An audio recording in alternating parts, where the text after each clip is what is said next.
How do you get here?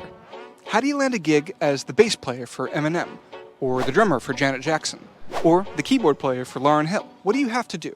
What do you have to know, specifically, to go from the typical musician hustle of teaching and gigging in your local scene to playing with a known artist playing big shows? That's what I need to know. In this video, I'm going to draw from my experience touring for the last few years to try to provide some answers that'll hopefully be useful. I'm going to go through where you have to live, how to engage with your local music scene, how good you have to be on your instrument, and how to orient your mindset to maximize the chances of opportunities coming your way. So let's dive in.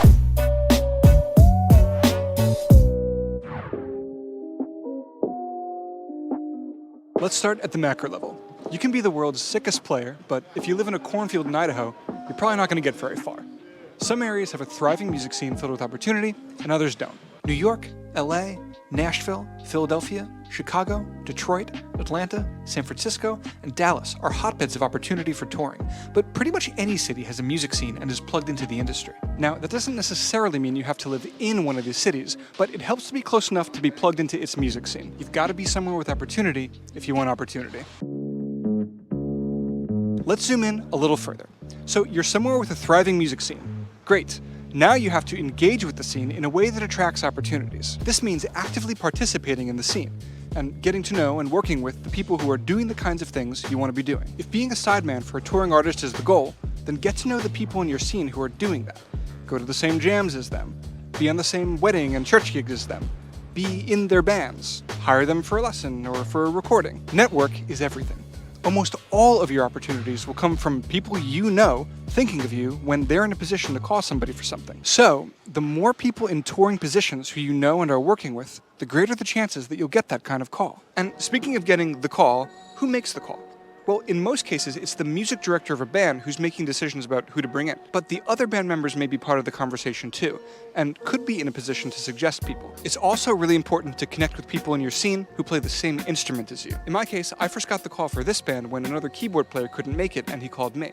And I've called other keyboard players many, many times when I wasn't available for something. So have relationships with your fellow instrumentalists because they're going to call you to sub for them. Now, there are of course exceptions to all this, and some of the things that I'm saying are not exactly how it played out for me. For example, I was not going out to like a bunch of jams or being super active about networking. I was generally active in my local scene through being in bands, but I'm a little bit introverted and kind of a homebody, and networking never really felt natural to me. So I wasn't really one of those people who knew everybody. But I closed that gap by being pretty active on social media, posting videos of myself playing, live streaming, and generally being public about my artistic endeavors. So even if I wasn't physically out in the scene all the time, people knew who I was and what I did. So I know it's kind of a drag, but broadcast what you do on social media. And even if it doesn't seem like it's working, it's still important to do. Most of my content never had great engagement, but putting myself out there online was in fact what led to me being here. I actually hardly knew the person who called me for my first touring gig. He just knew me from my Facebook presence. The story of that gig and how it happened is actually really weird and interesting, and if you want the full in-depth version, I go through it all in this video. Let's zoom in even further and talk about you as a player. How good do you actually need to be on a big gig? What if I'm not good enough? Well, what you specifically need to be good at is going to vary by the gig. For example, in this gig, I don't ever need to read music, and I probably wouldn't last long in any gig where that was important. And for some gigs, something like soloing may be more or less important. And obviously there will be stylistic requirements that vary from gig to gig. But generally speaking, at a minimum, you need to be solid at your instrument. That means a solid level of chops, a solid sense of rhythm, a solid sense of tone, and a solid ear. That's at an absolute minimum. Beyond that, being incredibly great at your instrument is going to raise your chances of getting opportunities significantly. And in general, my #1 piece of musical career advice is to spend a condensed amount of time becoming really, really good at your instrument. Now, this is going to seem a little weird, but sometimes being really good at your instrument is going to be more important for connecting with other musicians who are going to call you for gigs, more so than it is important on the actual gig. This is because often playing for a big artist means playing really easy music. But at a minimum, you have to be a solid player, and one who plays mindfully, meaning you serve the music, you listen, and you play the right thing with a good sound.